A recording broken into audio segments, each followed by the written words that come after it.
في يوم عادي كأي يوم، توقفت الساعة عند تمام 10 صباحاً.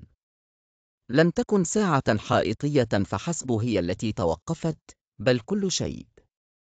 السيارات متوقفة في منتصف الشوارع، الأطعمة متجمدة في الهواء، والأشخاص في أوضاع غريبة، وكأنهم تماثيل متحركة. في البداية، ساد الصمت التام. ثم بدأ الناس يستوعبون ما حدث. بعضهم أصيب بالهلع، وآخرون بالفضول، وبعضهم شعر بسلام غريب.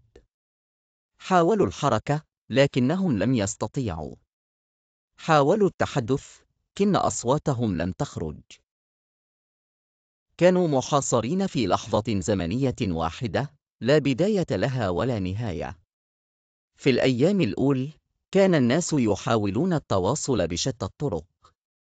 كانوا يكتبون الرسائل على الجدران، ويستخدمون الإشارات اليدوية، لكن كل ذلك كان عبثاً.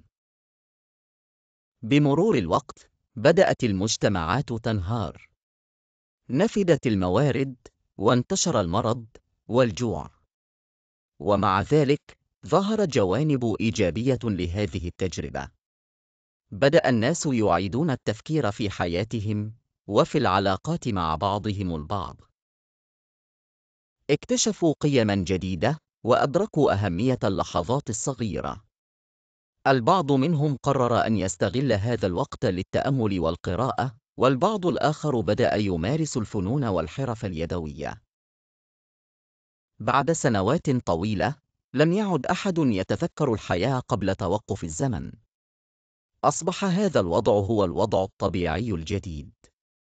وأصبح الجنس البشري كله يعيش في لحظة واحدة، أبدية.